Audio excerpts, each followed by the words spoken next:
हम लोग क्रमचय संचय क्रम गुणित टॉपिक को लगातार पढ़ रहे हैं। उसी टॉपिक के कुछ क्वेश्चनों को हम आगे बढ़ाते हुए देखते हैं किस टाइप से क्वेश्चन और आते हैं। पिछले वीडियो में हमने ये पढ़ा था कि मॉर्निंग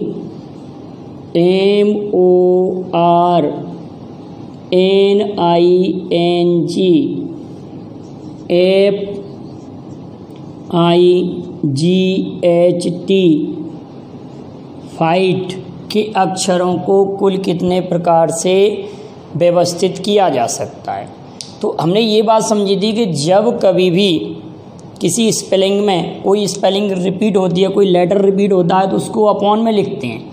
जैसे कि फाइट में 1 2 3 4 5, तो इसका आंसर डायरेक्टली फैक्टोरियल 5 लिखा था।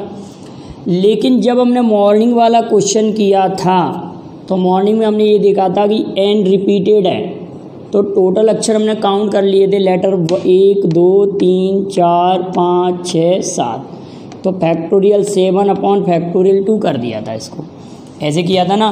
तो अब उसी पैटर्न पर एक क्वेश्चन हम लेते हैं प्रेजेंट, PRESENT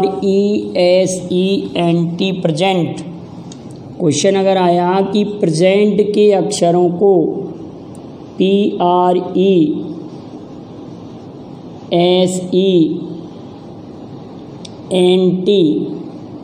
प्रेजेंट के अक्षरों को कितने प्रकार से व्यवस्थित किया जा सकता है।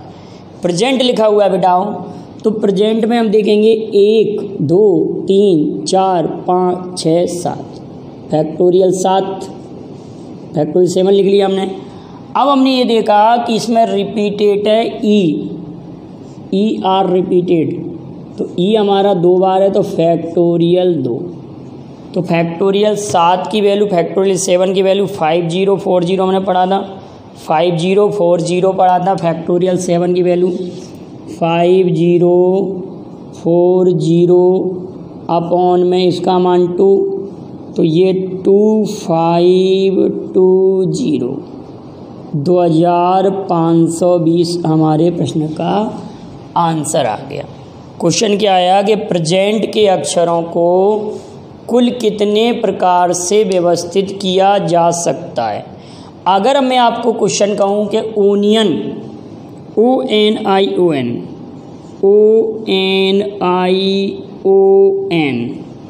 ओनियन के अक्षरों को कुल कितने प्रकार से व्यवस्थित किया जा सकता है।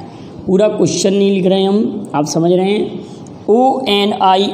ओनियन के अक्षरों को कुल कितने प्रकार से व्यवस्थित कर सकते हैं। तो आपने कहा ओनियन में 1 2 3 4 5 अक्षर हैं, तो फैक्टोरियल 5। अब हमने ये देखा कि NR 2 टाइम, OR 2 टाइम, तो फैक्टोरियल 2 अपॉन फैक्टोरियल 2। तो फैक्टोरियल 5 को हम क्या लिख सकते हैं, 5 4 3 2 गुणित 1, इसको हम 2 × 2 लिख सकते हैं। तो ये और ये कैंसिल आउट हुआ और ये भी 2 टाइम कैंसिल आउट हुआ, 5 दूनी 10 और इसका 3 में गुणा कर देंगे तो 30 आंसर आ जाएगा। ओनियन के अक्षरों को कुल कितने प्रकार से व्यवस्थित किया जा सकता है। तो हम ये तरीका होता है, किसी में कोई भी शब्द अगर रिपीटेड होता है तो उसको उतनी ही बार हम नीचे लिख देंगे। अब कोई ऐसा अक्षर हम ले लें जिसमें कोई शब्द 3 बार हो 4 बार हो, तो उसको उतनी ही बार लेंगे, उसको उतनी ही बार लिया जाएगा। क्लियर है बेटाओ। अब हमने पिछले वीडियो में आपसे एक क्वेश्चन पूछा था कि किसी बहुभुज में 100 भुजाएं, किसी बहुभुज में 100 भुजाएं हैं तो कुल कितने विकर्ण होंगे। कोई भी अगर बहुभुज है उसमें 100 भुजाएं तो कुल कितने विकर्ण होंगे। तो किसी बहुभुज में अगर n भुजाएं तो विकर्णों की संख्या n -3/2, n-3/2। किसी बहुभुज में 100 भुजाएं तो 100 में से आपके 3 सब्ट्रैक्ट होंगे तो 97 97/2, तो ये 50 बार कट जाएगा। आप जब मल्टीप्लाई करेंगे तो 4850 आंसर आ जाएगा। किसी बहुभुज में अगर 100 भुजाएं हैं तो कुल विकर्ण 4850 होंगे। अब ये कॉन्सेप्ट आया कैसे, आप जरा एक बात समझेंगे कि ये कॉन्सेप्ट कैसे बना। जैसे कि फॉर एग्ज़ाम्पल अगर मैंने कहा कि n भुजाओं वाला बहुभुज है, n भुजाओं वाला बहुभुज है, पॉलीगन है जिसमें n भुजाएं, तो n भुजाओं में से हम 2 भुजाएं, n बिंदुओं में से हम अगर 2 बिंदुओं को मिलाएं तो टोटल बिंदु बनेंगे NC2। टोटल जितनी भी बनेंगे, जैसे कि 1 2 3 4 5 6 7 8 आपने ले ली। अगर हम इनको ज्वाइन करें 8 को तो 8C2 क्या बनेंगी बेटा, 8C2 लाइन बनेगी। तो NC2 लाइन इससे बनेगी, लेकिन उसमें n तो भुजाएं होंगी ना, n भुजाओं को हम हटा देंगे, NC2 माइनस n। किसी विद्यार्थी ने ये कहा था कि सर आप इसको सॉल्व करके बताएं कि ये कैसे आया। n भुजाओं में से 2 भुजा लेने पर हमने ये बन गया ये टोटल NC2, इतनी रेखाएं बनी। अब इतनी रेखाओं में से n तो उसमें भुजाएं हैं ना, तो भुजा घटाएंगे तो विकर्णों की संख्या आ जाएगी। तो हम NC2 की वैल्यू आप पढ़ चुके हैं, n माइनस 1/2 और माइनस n। अब हम n कॉमन अगर ले लेते हैं इसमें से तो n माइनस 1/2 माइनस 1, तो n कॉमन ले लिया, n माइनस 1 माइनस 2/2, तो हमारे पास क्या फार्मूला बन जाएगा, आप कहेंगे n माइनस 3/2। तो ये हमने प्रूफ भी करके देख लिया कि किसी बहुभुज में अगर n भुजाएं हैं तो बहुभुज में कुल विकर्ण n माइनस 3/2 होता है। हम 2-3 वीडियो से यही चर्चा करते आ रहे हैं, आप इसको भूलिएगा नहीं। अगर हाथ मिलाते हैं तो हाथ मिलाने की घटना n माइनस 1/2, विकर्णों की संख्या n माइनस 3/2, गिफ्टों की संख्या n माइनस 1। क्लियर बिठाओ। अगर मैं आपसे ये कहता कि किसी खेल में 15 टीमें हैं, प्रत्येक टीम दूसरी टीम से मैच खेलती है, तो कुल कितने मैच संभव होंगे, तो हाथ मिलाने वाली घटना वाले ही सूत्र लगेगा बेटा, कोई अलग फॉर्मूला नहीं लगेगा। कौन सा लगेगा, हाथ मिलाने वाली घटना वाला ही फॉर्मूला यूज करेंगे। अब हम देख रहे हैं अगली बात, एक क्वेश्चन आ चुका है कि एक खेल में MPPSC CSET का क्वेश्चन है बेटा। ये एक खेल में 14 टीमें हैं, प्रत्येक टीम दूसरी टीम से मैच खेलती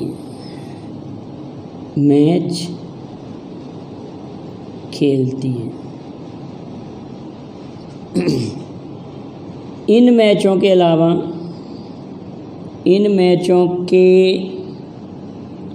अलावा 2 सेमीफाइनल, फाइनल तथा एक फाइनल मैच होते हैं, तो कुल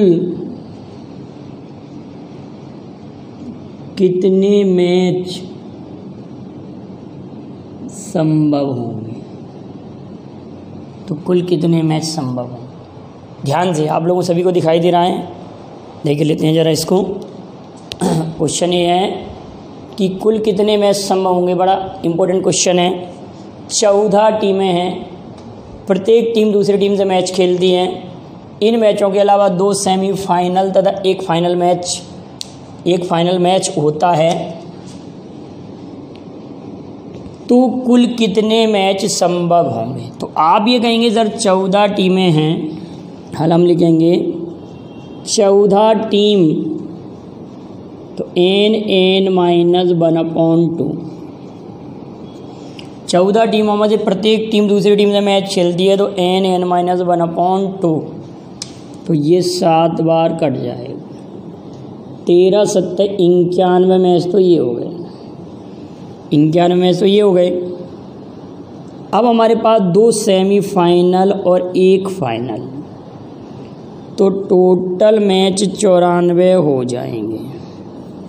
कुल मैच कितने हो जाएंगे बेटा? 94। MPPSC सी सेट का क्वेश्चन। इस टाइप से ये क्रमचय संचय पर भी बेस्ड है, हाथ मिलाने वाली घटना पर भी आधारित कह सकते हैं। क्लियर है? अब अगला क्वेश्चन है, अगला क्वेश्चन कुछ इस प्रकार से है कि 14 खिलाड़ियों में से एक क्रिकेट टीम कितने प्रकार से बनाई जा सकती है। क्वेश्चन है कि 14 खिलाड़ियों में से एक क्रिकेट टीम कुल कितने प्रकार से बनाई जा सकती है। 14 खिलाड़ियों में से एक क्रिकेट टीम कितने प्रकार से बनाई जा सकती है। क्वेश्चन क्या है? 14 खिलाड़ियों में से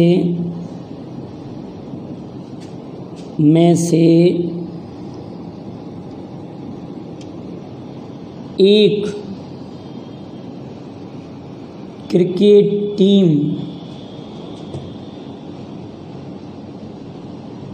कितने प्रकार से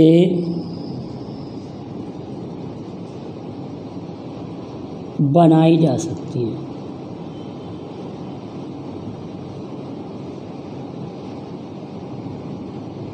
चौदह खिलाड़ियों में से एक क्रिकेट टीम कितने प्रकार से बनाई जा सकती है। खिलाड़ी हैं 14।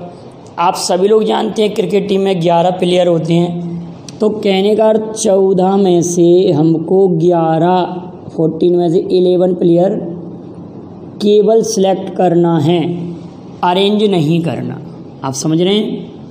तो सिलेक्ट करने के लिए क्या लगता है? संचय। तो सी माने कॉम्बिनेशन माने संचय। 14C 11, तो NCR का मतलब factorial 14, factorial 11, factorial 14 minus 11, factorial N, factorial R, factorial N minus R। तो 14 गुणित 13 गुणित 12 फैक्टोरियल 11, और ये भी फैक्टोरियल 11, और ये फैक्टोरियल 3। इतनी बात क्लियर? अब हम जब इसको कैंसिल आउट करेंगे तो ये तो गया काम से। अब 3 को जब ओपन करेंगे तो 3 गुणित 2 गुणित 1, तो 3 दूनी 6, 6 दूनी 12, 14 गुणित 26 जब मल्टीप्लाई करेंगे तो 364। 14 खिलाड़ियों में से 11 खिलाड़ियों की टीम कुल 364 प्रकार से बनाई जा सकती है। क्लियर बताओ? कितने प्रकार से? 364 टाइप से बनाई जा सकती है। अब अगली बात आती है कि कोई भी बहुभुज हो, एनी पॉलीगन, किसी भी टाइप का बहुभुज हो, उसके अंतः कोणों का योगफल का एक फॉर्मूला होता है। कई बार एक कॉम्पिटिटिव एग्जाम में पूछा गया है। n भुजाओं वाले बहुभुज में, n भुजाओं वाले बहुभुज में n भुजाओं वाले बहुभुज में n भुजाओं वाले बहुभुज में आंतरिक कोणों का योग, आंतरिक कोणों का योग, आंतरिक कोणों का क्या होता है बेटाओ?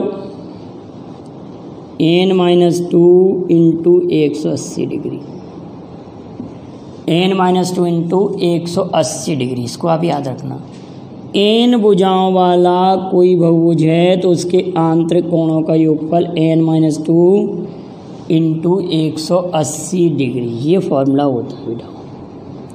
n-2 इंटू 180 डिग्री n भुजाओं वाला। तो अगर मैं आपसे कहता कि पंचभुज, एक पंचभुज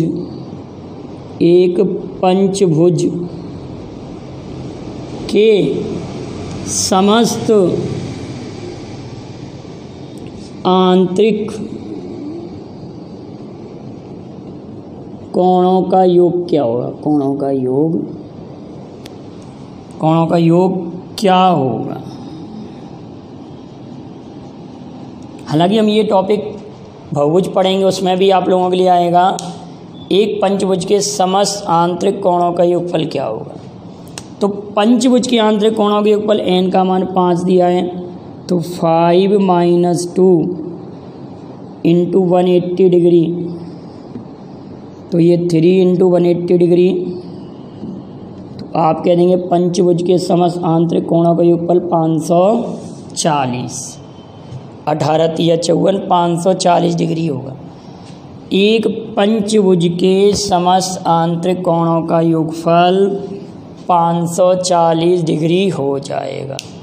कोई भी आपको बहुभुज दिया हो उसके आंतरिक कोणों का योगफल निकाल सकते हैं, लेकिन बेटा ये ध्यान रखना, अगर यही बहुभुज समबाहुभुज हो जाए, समबाहुभुज का मतलब जिसकी सभी भुजाएं समान हो, तो एक नया फॉर्मूला बन के आएगा n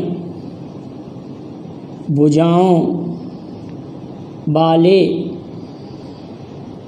सम बहुभुज का प्रत्येक आंतरिक कोण समबाहुभुज होगा तभी हम आंतरिक कोण ज्ञात कर पाएंगे, प्रत्येक आंतरिक कोण तभी ज्ञात कर पाएंगे। तो इसका फॉर्मूला हो जाएगा n-2 180 डिग्री अपॉन n। ये क्वेश्चन जब भी पूछा जाएगा आप ध्यान रखना कि जब बहुभुज समबाहुभुज होगा, समबाहुभुज का प्रत्येक आंतरिक कोण ही पूछा जाएगा। ऐसे नहीं कहेंगे कि किसी बहुभुज का, समबाहुभुज की कंडीशन में ही प्रत्येक आंतरिक कोण ज्ञात होगा। अब अगर क्वेश्चन कह दें कि एक समपंचभुज का प्रत्येक आंतरिक कोण क्या हो? क्वेश्चन आया एक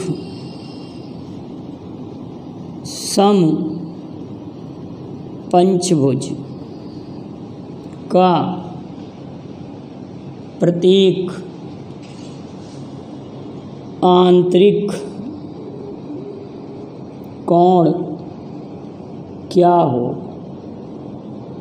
एक समपंचभुज का प्रत्येक आंतरिक कोण क्या हो? तो इसको क्या कहेंगे? समपंचभुज लिखा हुआ है तो यहाँ पर 5 ऋण 2 5 - 2 180 अपॉन 5, ये हो जाएगा 3 इंटू 180 अपॉन 5, 5 × 15 5 × 31 36 × 108 108 डिग्री हो गया। एक समपंचभुज का प्रत्येक आंतरिक कोण 108 डिग्री का हो गया। एक समपंचभुज का प्रत्येक आंतरिक कोण 108 डिग्री। याद रखना, बार बार हम इस बात को क्यों दोहरा रहे हैं। डायरेक्ट भी आपको याद हो तो हम पेपर में डायरेक्ट टिक कर सकते हैं। अब आप लोगों के लिए क्वेश्चन है, किसी समदशभुज, क्वेश्चन है एक समदशभुज है, समदशभुज का प्रत्येक आंतरिक कोण ज्ञात करो। प्रत्येक आंतरिक कोण क्या हो? अब आपको मैं एक और सिंपल तरीका बता सकता हूँ। इसके लिए देखिए क्या मेथड है। क्या किसी भी बहुभुज के प्रत्येक आंतरिक कोण और प्रत्येक बहिष्कोण का योगफल 180 डिग्री हो? आप ये याद रखना। इसको हम एक टाइप से और फाइंड कर सकते थे। अगर हम 360 में 5 का पहाड़ा पढ़ देते तो जो वैल्यू आएगी उसको हम 180 में से घटा दें तो हमारे क्वेश्चन का आंसर आ जाएगा। अगर 5 7 35, 5 7 35, 5 दूनी 10, ये 72 डिग्री आया। अब इस 72 डिग्री को हम अगर 180 डिग्री में से घटा देंगे तो 108 डिग्री आया कि नहीं आया। समपंचभुज का प्रत्येक आंतरिक कोण ऐसे भी निकाल सकते थे कि हम 360 में 5 का पहाड़ा पढ़ देते और जो वैल्यू आई उसको 180 में से घटा दो तो हमारे क्वेश्चन का आंसर आ गया। आप इस क्वेश्चन को ऐसे भी कर सकते कि 360 में सम 10 भुज 10 का पहाड़ा पढ़ दिया। अब जो वैल्यू आई जो 36 आएगा उसको हम 180 में से घटा देंगे। अब आपको आंसर कमेंट करना है, कितना इजी कर दिया। ये फॉर्मूले की भी आवश्यकता नहीं है। तो आप इन क्वेश्चनों का नोट्स बना लें और जो कमेंट में पूछा उसका आप आंसर कमेंट कीजिएगा। वीडियो पसंद आए लाइक और शेयर कीजिए। Thank you very much. जय हिंद, जय भारत।